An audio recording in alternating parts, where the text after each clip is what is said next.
Dinar Candi bantah hanya inginkan uang Ko Apex, akui beri sang pengusaha jam tangan seharga mobil.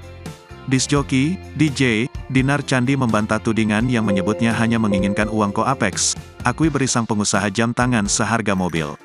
Seperti diketahui, Dinar Candi kini sudah tak ragu lagi menunjukkan kemesraan dengan pengusaha asal Jambi, Ko Apex.